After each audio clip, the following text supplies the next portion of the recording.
ভদ্রলোকের ভাগ্য আসলে খুব ভালো, নইলে দেখ এত বড় একটা অ্যাক্সিডেন্ট অথচ তেমন কোনো ইনজুরি নেই। সেটাই। কিন্তু তিথি, আমি একটা ব্যাপার বুঝতে পারছি না, লোকটা অন্ধ হয়েও রাতের বেলা একা একা রাস্তা পার হচ্ছিল কেন? সেটা তো আমারও কথা। আচ্ছা, ওনার চশমাটা না ভেঙে গেছে, আশিক আছে? হ্যাঁ আছে তো। আচ্ছা, ওকে দিয়ে তাহলে একটা চশমা কিনে আনাই। তুই দাঁড়া, আমি বলে আসি। দাঁড়া, টেক কেয়ার।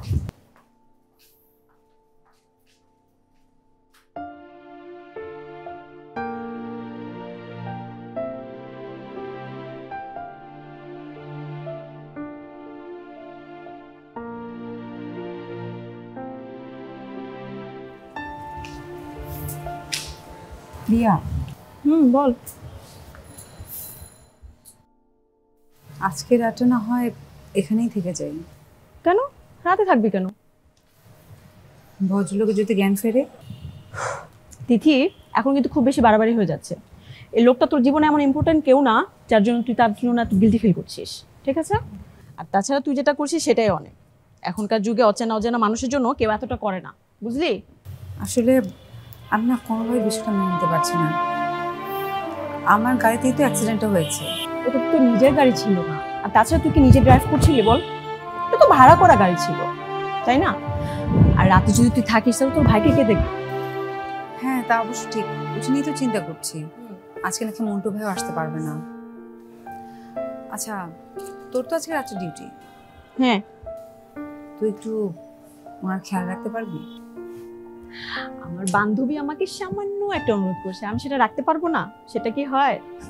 যা, তুই নিশ্চিন্তে বাসা যা, কোনো আপডেট হলে আমি তোকে কল দিয়ে জানাবো, ঠিক আছে? Thank you so much. আচ্ছা, আল্লাহ।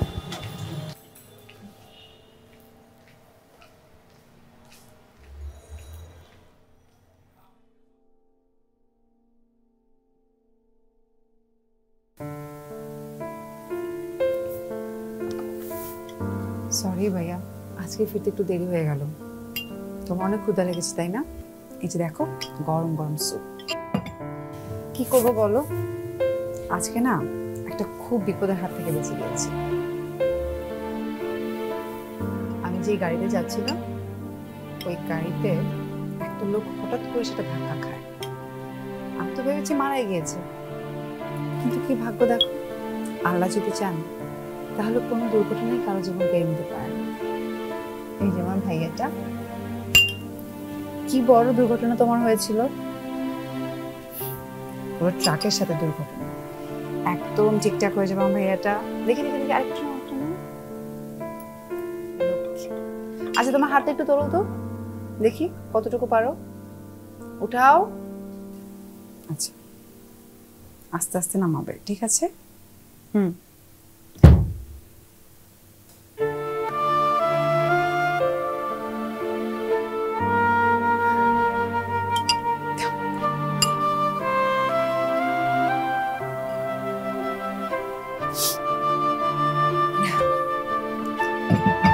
ওষুধগুলো নিয়ে আসছি।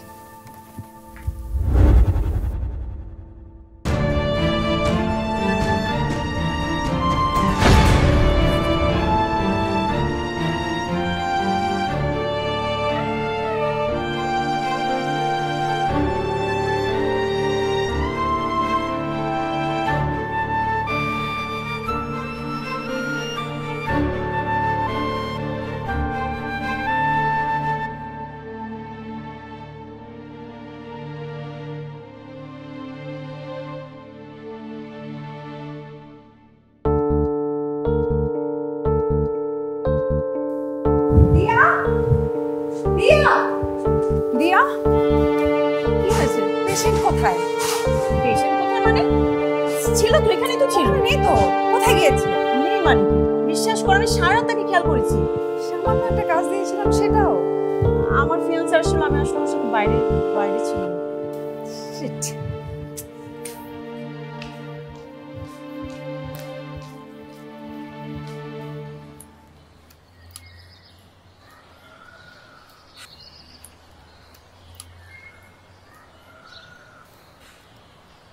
না না বাবা, এটা তুমি একদম ঠিক করো নি। এইভাবে হাসপাতাল থেকে চিকিৎসা না নিয়ে কেউ একা একা চলে আসে, তোমার কাজটা উচিত হয়নি। আমি তো সেরকম কোনো অসুস্থ না কাকা, তাহলে শুধু শুধু হসপিটালে বসে থাকতে কি করবো? আচ্ছা এটা কেমন তোর কথা? হ্যাঁ, আর একটা কথা তো আমি বুঝি না, ওরা তোমার একা একা ছাড়লো কি করে?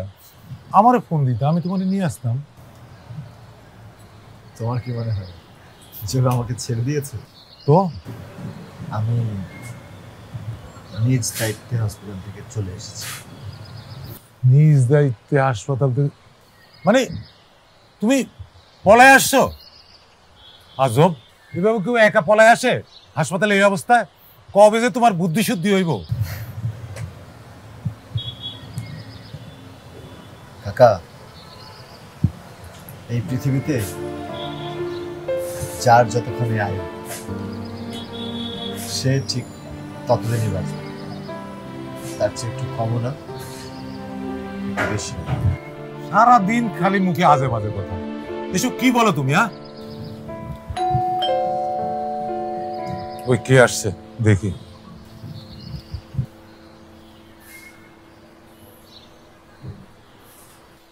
একটা মেয়ে আসছে, ড্রয়িং রুমে বসেছি, তুমি গিয়ে কথা বলো। মেয়ে কে? আজব, আমি কেমনে জানুম কে? তুমি যে দেখো।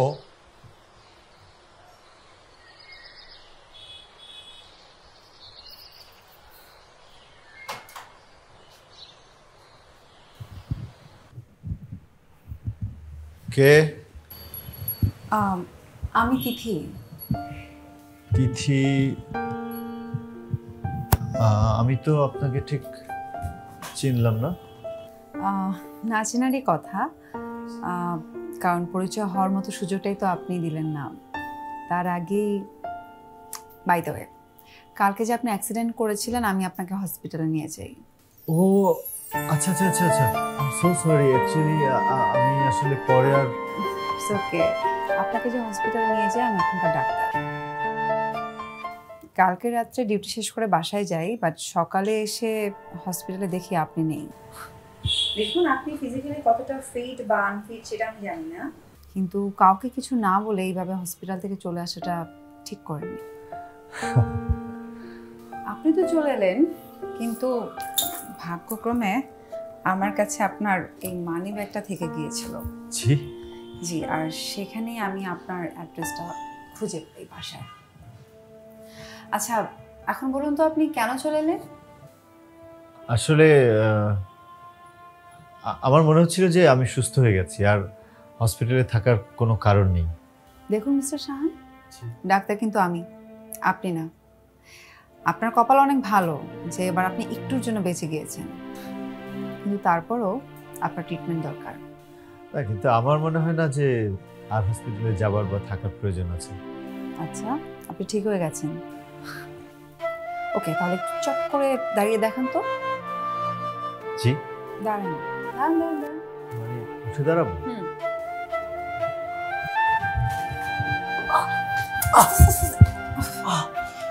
এই আপনার ঠিক থাকা, সাবধানে বসুন।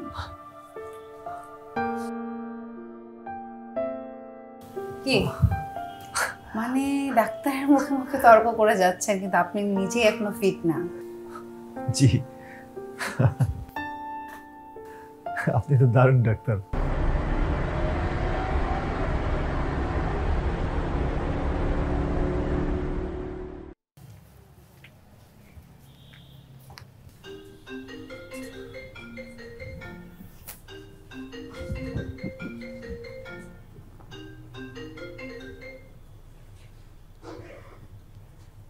হ্যালো, কি মিস্টার ঠিকঠাক? ডক্টর তিথি। বাহ, চিনে ফেলেছেন, এটা কিন্তু ভালো লক্ষণ। ধীরে ধীরে আপনার বুদ্ধির উন্নতি হচ্ছে। জি। কেন ফোন করেছি নিশ্চয়ই তো বুঝতে পেরেছেন, আপনার শরীরের খবর জানার জন্য। কি অবস্থা এখন? এই তো বেটার, ভালো আছি। যেই মেডিসিনগুলো দিয়েছিলাম সেগুলো খাচ্ছেন তো ঠিক মতো? জি, খাচ্ছি। আচ্ছা, পায়ের ব্যথা এখন কেমন? এখন ঠিকভাবে হাঁটতে পারছি। হুম, শুধু তো ওষুধ খেয়ে এভাবে হাঁটাচলা করা যাবে না। আপনাকে যে মেডিসিনগুলো দিয়েছি ওগুলো কিন্তু অনেক হাই ডোজের, সো আপনাকে এখন পুষ্টিকর খাবার খেতে হবে। না না, একদম সেটা নিয়ে দুশ্চিন্তা করবেন না। কাকা তো আমাকে পারলে পুরো বাজার করে নিয়ে এসে খাইয়ে দেয়। যাক, কাকা তাহলে আমার কথাটা রেখেছে। আচ্ছা শুনুন, অনেক রাত হয়েছে, ঘুমিয়ে পড়ুন। আপনার জন্য রাত জেগে থাকা একদম ঠিক না। আচ্ছা এখন লক্ষ্মী ছেলের মতো ঘুমিয়ে পড়ুন, কালকে দেখা হচ্ছে। জি? ওমা, শুনতে পাননি? বললাম কালকে দেখা হচ্ছে। দেখুন ডক্টর তিথি, আপনি এমনিতে আমার জন্য অনেক কিছু করেছেন, আর দরকার নেই। Thank you for everything. এই যে মিস্টার ঠিকঠাক, ডাক্তার কিন্তু আপনি আমার না, আমি আপনার। সো কখন কি করতে হবে আপনার থেকে সেটা আমি ভালো জানি। See you tomorrow. Good night.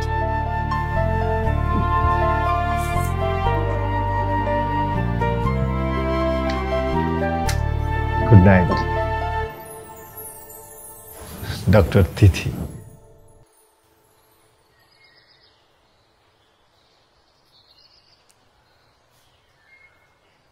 কাকা, কাকা, হ্যাঁ বলো। কাকা, কাকা আমি একটু বাইরে যাচ্ছি, একটু হেঁটে আসি। বাইরে যাচ্ছি মানে? ডাক্তার ম্যাডাম না তোমাকে একা একা বাইরে যেতে নিষেধ করলো? আমি একদমই ঠিক আছি কাকা, আমাকে নিয়ে তোমার চিন্তা না করলেও চলবে। কিন্তু উনি তো আজকে আমাদের এখানে আসবেন বলছেন। ও, তাহলে তুমি তাকে বলো যে আমি একটু বাইরে বেরিয়েছি, কখন আসবো তুমি জানো না। আচ্ছা একটা কথা বলো তো, তুমি ওনারে এত অ্যাভয়েড করতেছো কেন? আমার যদ্দূর মনে হয় উনি তো তোমার পছন্দ করেন। কি বলো কাকা এসব? হ্যাঁ, তুমি জানো না আমার কি পরিস্থিতি? হ্যাঁ, আমার অবস্থা তুমি জানো না? একজন অন্ধ মানুষ আমি, একজন ভালো মানুষ, সুস্থ মানুষ, সে কেন আমাকে পছন্দ করবে? কি বলো তুমি? উনি আমার ডক্টর ছিলেন, আমার টেক কেয়ার করেছেন, দ্যাটস এনাফ। দেখা হলে থ্যাংক ইউ বলে দিও। শোনো, আমি একজন ডাক্তারকে কারোর জন্য এত কিছু ভাবতে কোনোদিন দেখিনি। তুমি কি করবে তুমিই জানো। কাকা, দরজাটা বন্ধ করে দাও।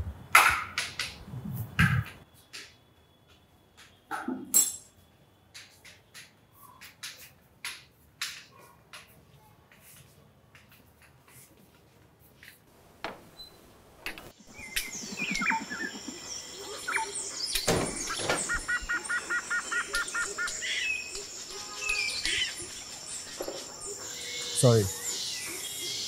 কি মিস্টার ঠিকঠাক, কোথায় যাওয়া হচ্ছে? আপনি আপনি এখানে কি করছেন? আমার রুগীকে দেখতে আসলাম। বাহ, অদ্ভুত ডাক্তার আপনি। বাট তার থেকেও বড় বিষয় হচ্ছে আমি আপনাকে স্ট্রিক্টলি নিষেধ করেছিলাম বাসা থেকে বের হতে না, কারণ আপনার রেস্টুরেন্ট। আপনি তো কারো কথাই শোনেন না, এবং আপনি আপনার ডাক্তারের কথাও শোনেন না। অ্যাকচুয়ালি আসলে আমি ঘরের মধ্যে কয়েকদিন থেকে বন্দি অবস্থায় আছি, তো একটু সাফোকেটেড লাগছিল, ভাবলাম একটু হেঁটে আসলে হয়তো ভালো লাগবে। বেশ ভালো তো। আচ্ছা চলেন তাহলে। না না না না, আপনার কষ্ট করতে হবে না, আমি হেঁটে যেতে পারবো, আই এম ফাইন। সেটা নিয়ে তো আপনাকে ভাবতে হবে না, কিছু কিছু মানুষের জন্য কষ্ট করলেও অনেক ভালো লাগে। চলেন তো। দেখুন, আপনি শুধু শুধুই কষ্ট করছেন, আমি অভ্যস্ত, একা একা হাঁটতে অভ্যস্ত। উফ, আপনি না অনেক বেশি কথা বলেন। চলেন। শিওর, আসুন। কোথায় যাচ্ছিলেন? এই তো সামনেই। আপনি কি পারবেন অন্ধ মানুষের সাথে হেঁটে যেতে? কেন পারবেন? আমি তো ডাক্তার না। ওকে, অন্ধ মানুষের সবচেয়ে ভালো বিষয় কোনটা জানেন? শব্দ। শব্দ শুনে তারা অনেক কিছু বুঝতে পারে, আর তাদের মতো স্পর্শ এত অনুভূতিশীল কারো হয় না। আর অনেক কিছু দেখতে হয়, এই পৃথিবীতে অনেক খারাপ কিছু থাকে, সেটা দেখার হাত থেকে বেঁচে যায়। আচ্ছা যাই হোক, thank you for giving your time. কি হলো আপনার? আচ্ছা আমার বসুন। জাস্ট একটু মাথাটা কিরকম চক্কর দিয়েছে।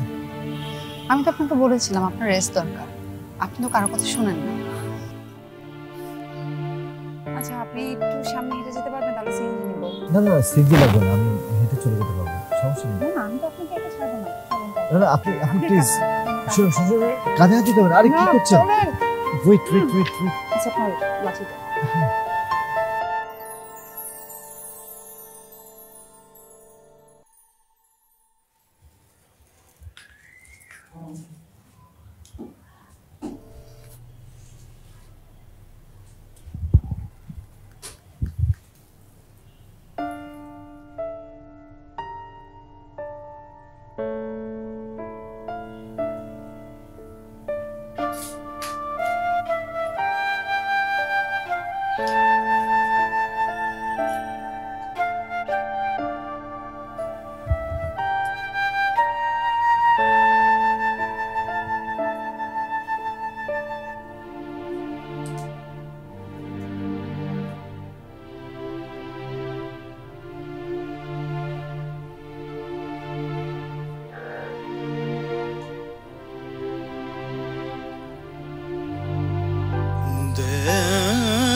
কোথাও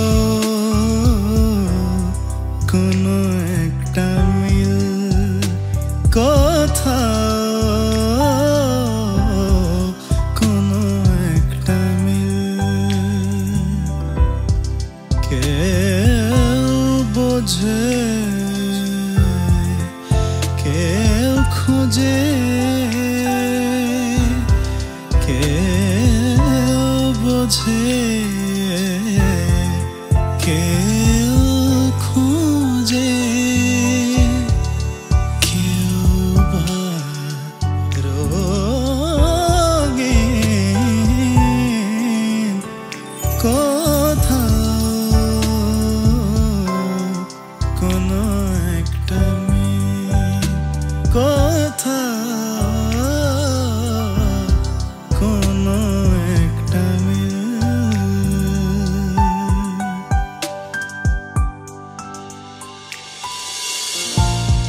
কারো কারো ছোঁয়াতে মন চাই হারাতে, কোনো কোনো মুহূর্ত খুব একলা হয়ে যায়, ফ্যাকাশে হয়ে যায় চিরচেনা মানুষটাও, বদলে যায় চেহারার আদর, তবুও মানুষ খুঁজে পায় চেহারার মিল। কেউ বোঝে কেউ খোঁজে, কেউ করে চিল, কোথাও কোনো একটা মিল, কোথাও কোনো একটা মিল।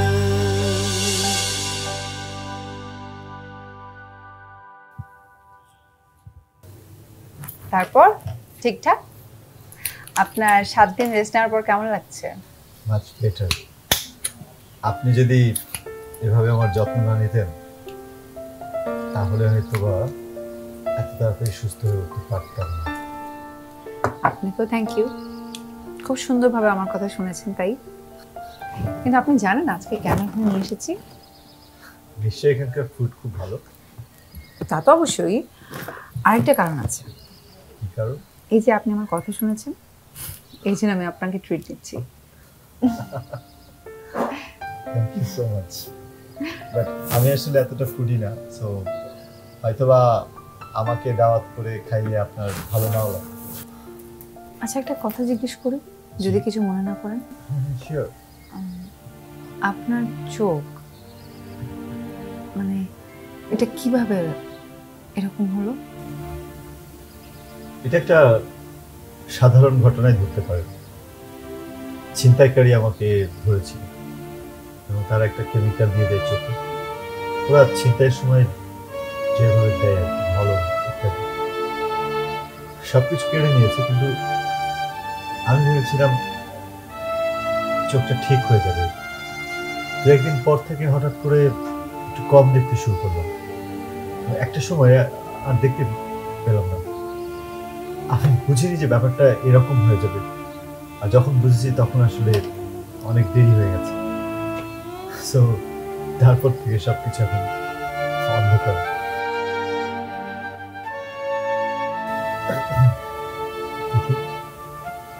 আছেন না, চলে গেছে। আমার কষ্টের কথা শুনে তো একদম চুপ হয়ে গেল। না, আমি রিয়েলি সরি। মানে আমি আসলে বুঝতে পারিনি বিষয়টা এরকম হবে। মানে ইটস ওকে। আপনি কি মনে করিয়ে দিবেন? একটা সময় পর্যন্ত তো আমি নিজে এটা ভুলে থাকতে পারতাম না, কিন্তু সময় এমন একটা বিষয় যে সবকিছু ভুলিয়ে দেয়। এখন আর কিছু মনে হয় না, মনে করিয়ে দিলেও কষ্ট পাবো না। আপনার বাবা মা?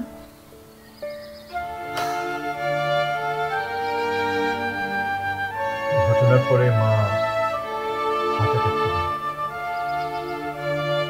কয়েকদিন শয্যায় ছিলেন, তারপরে মারা যায়। বাবা এই কষ্টটা খুব একটা নিতে পারেনি। কিছুদিনের মধ্যে বাবাও তারপর থেকে একা, ভীষণ। এভাবে কেন বলছেন? আপনার আশেপাশে তো অনেকেই আছে। আপনার কাকা আছে, আপনার বন্ধু বান্ধব আছে, আমি আছি। তাই আপনি আছেন? হ্যাঁ, জনটিকে দারুণ হয়েছে। একটা সময় পরে আসলে কেউ থাকে না। কাছের মানুষ, বন্ধু বান্ধব, আত্মীয় স্বজন কেউ নেই।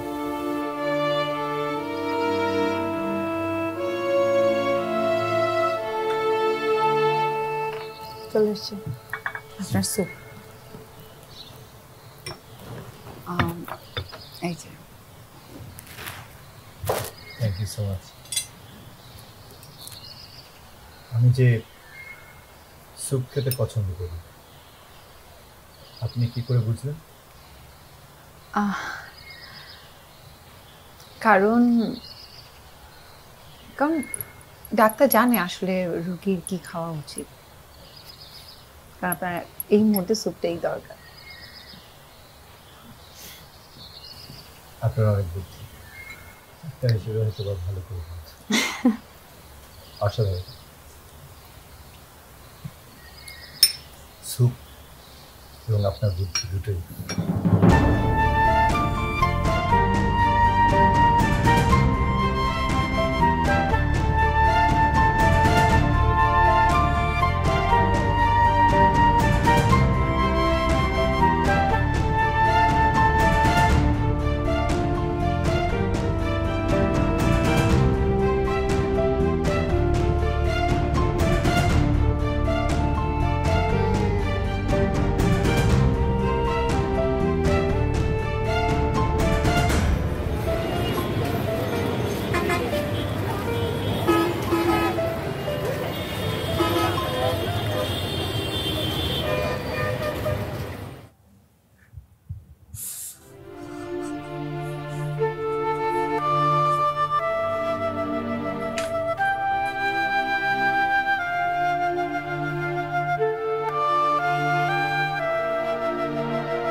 হ্যালো।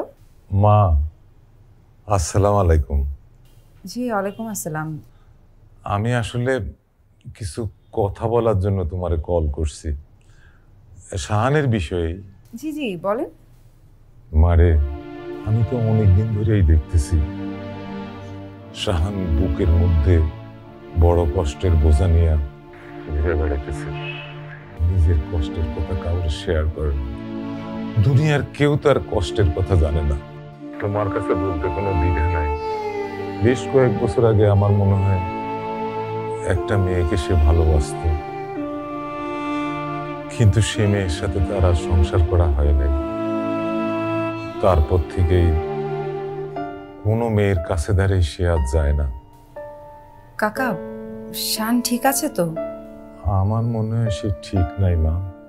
কিছুক্ষণ আগে বাসায় ঢুকিয়া যেভাবে সে কান্নাকাটি শুরু করলো, আমার মনে তখন থেকে একটা কথা জাগতেছিল মা। কি কথা কাকা, বলেন আমাকে।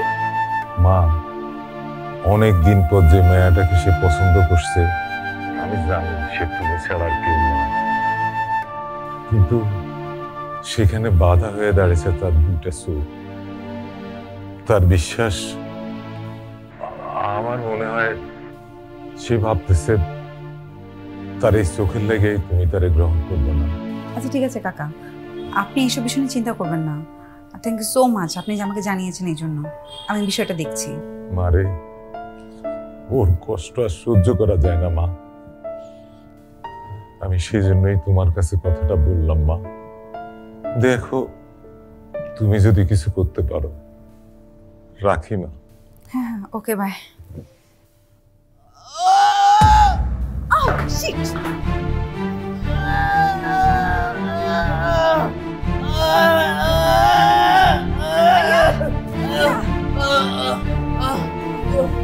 কিছু হবে না, সরি।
হ্যালো হ্যালো, এটা গ্রিন হসপিটাল। গ্রিন হসপিটাল, কিভাবে সাহায্য করতে পারি? আমি বেসিক্যালি তিথি নামের একজনকে চাচ্ছি, যিনি এখানে চাকরি করেন, জব করেন, কাজ করেন। কি নাম বললেন? তিথি। তিথি মানে ওনার পার্সোনাল নাম্বার আমি পাচ্ছি না, তো সেজন্য হসপিটালে কল দিলাম। সরি স্যার, এই নামে আমাদের এখানে কোনো ডাক্তার নেই। হ্যালো,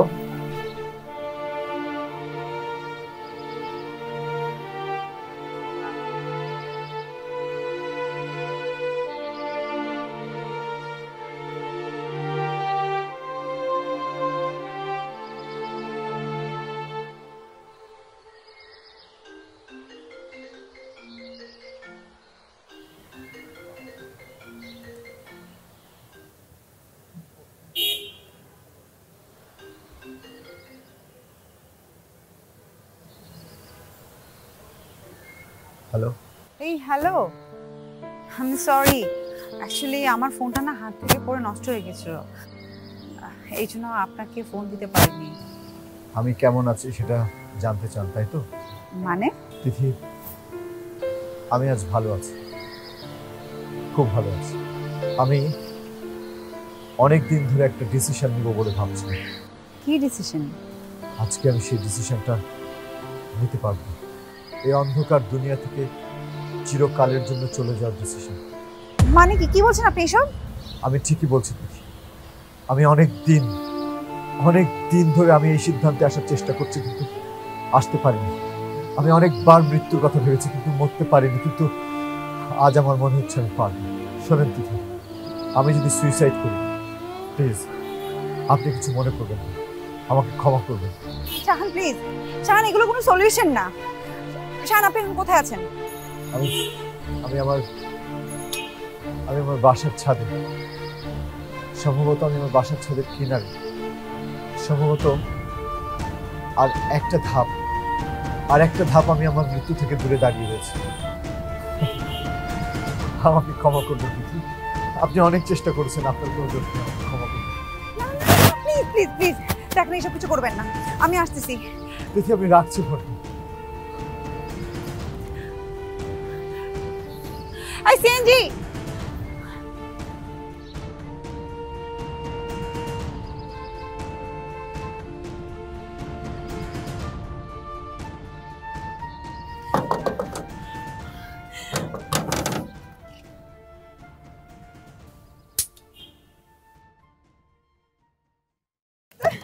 এই যে দরজাটা খোলেন।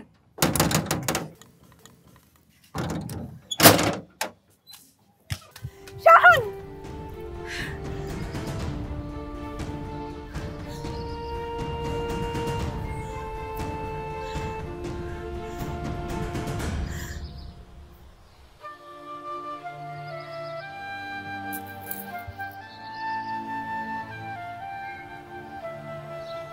বাহ, আশ্চর্য, এখনো আমাকে এত ভালোবাসো।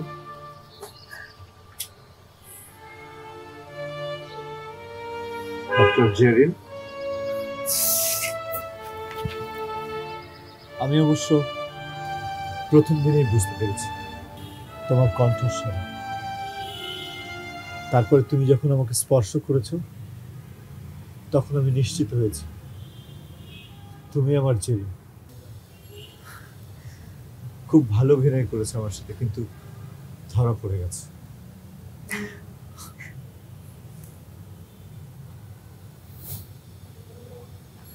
সেই আবেশ, সেই স্পর্শ, সেই সুগন্ধ,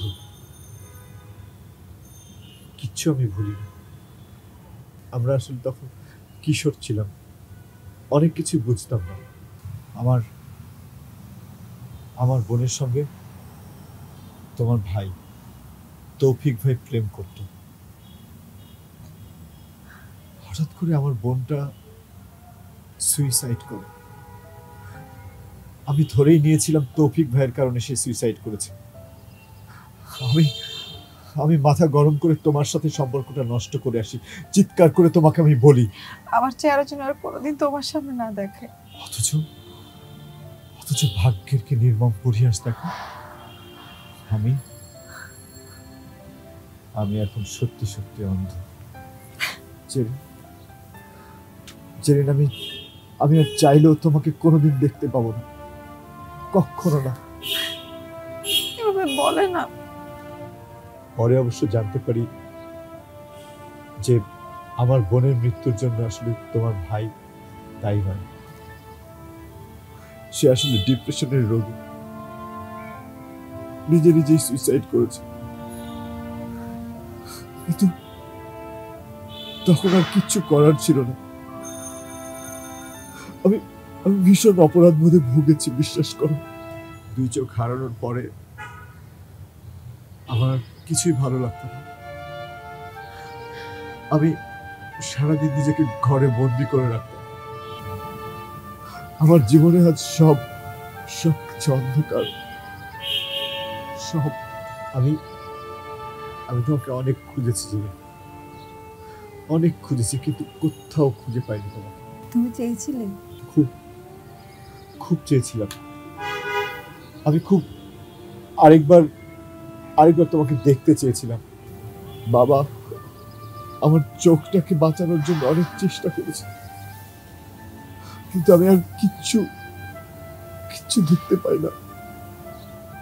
আমার জীবনে আজ সব সব কিছু অন্ধকার, সব। সেদিন তোমাকে রাস্তার উপর পড়ে থাকতে দেখে আমার বারবার মনে হচ্ছিল এই সব কিছু হয়তো আমার জন্যই হয়েছে। আমি যে তোমাকে আবার ফিরে পাবো সেটা জীবনও চিন্তা করতে পারিনি। কিন্তু হঠাৎ মনে পড়লো তুমি তো আমাকে হেট করো, আমার এই চেহারা তুমি কখনো আর দেখতে চাওনি। এই জন্য আমি আমার পরিচয় লুকাই, আমি তোমাকে মিথ্যে বলেছিলাম। অথচ তোমাকে যখন আমি খুঁজে পাচ্ছিলাম না, হসপিটালে আমি তোমার খোঁজ নেওয়ার জন্য ফোন করেছিলাম। সেখান থেকে আমাকে বলা হয়েছে যে এখানে তিথি নামের কেউ কাজ করে না।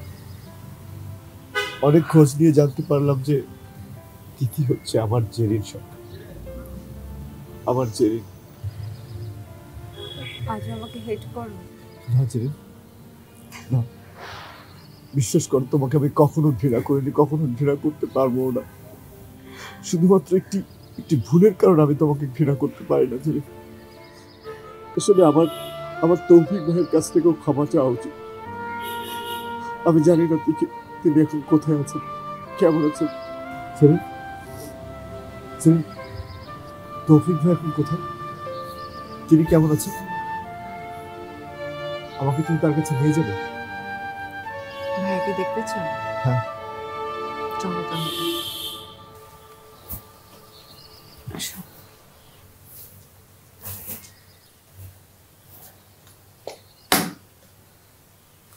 বসো।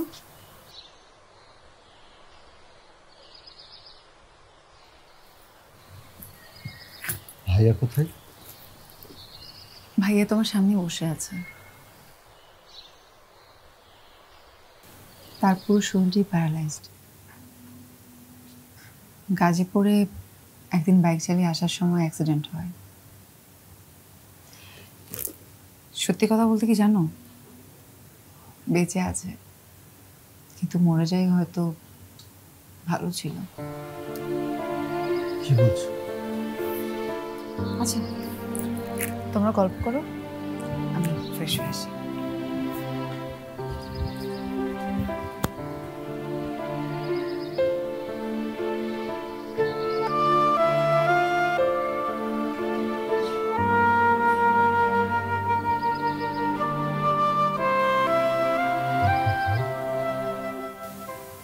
কেমন আছেন আপনি? কথা বলতে পারছেন না? চিনতে পারছেন এই চেহারাকে? না না, আপনার কষ্ট পাওয়ার দরকার নেই। আপনার জায়গায় আপনি ঠিকই আছেন। আপনার বোনকে আমি বলেছিলাম যেন তার চেহারা আমাকে আর না দেখতে হয়, আর সেজন্য আপনি আপনি আমার দুই চোখ স্রেফ অন্ধ করে দিয়েছেন।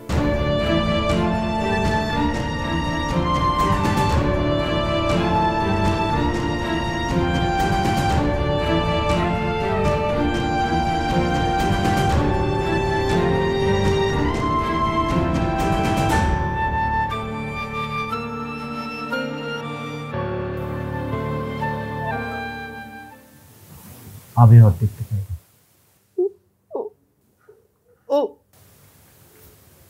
আপনার কথা বলিনি জানেন, কাউকে বুঝতে দেয়নি যে আপনি আমার এই অন্ধত্বের জন্য দায়ী।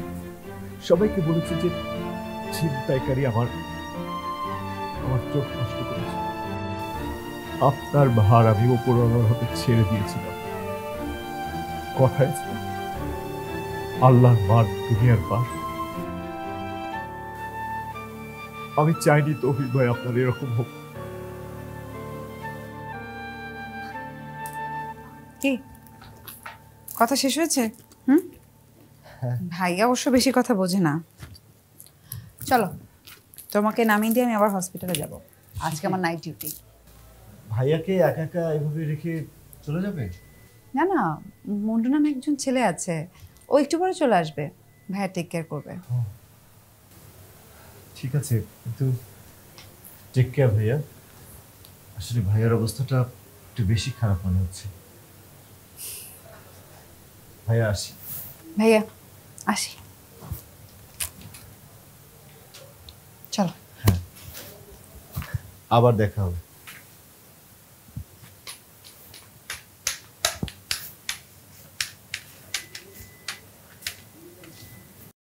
একটু আগে তুমি আমাকে বলেছো যে তুমি আমাকে বাসায় নামিয়ে দিয়ে তারপরে হসপিটালে যাবে।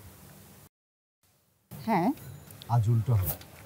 মানে আমি তোমাকে হসপিটালে নামিয়ে দিয়ে তারপরে বাসায় যাব। মানে কি এত রাতে? হ্যাঁ, কেন নয়? মাথা ঠিক আছে তোমার? একদম ঠিক আছে।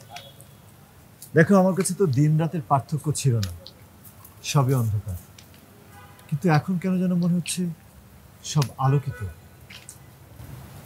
মনে হচ্ছে আমি ফিরতে পারবো। ভীষণ আলোকিত লাগছে সব। ওকে মিস্টার ঠিকঠাক, বুঝতে পারলাম। আপনি একা একা ফিরতে পারবেন। কি করছো? এগুলো আর দরকার নেই। আরে কেন, আমি চলবো কিভাবে এসব ছাড়া? আমার হাত ধরে। কতদিন? সারা জীবন।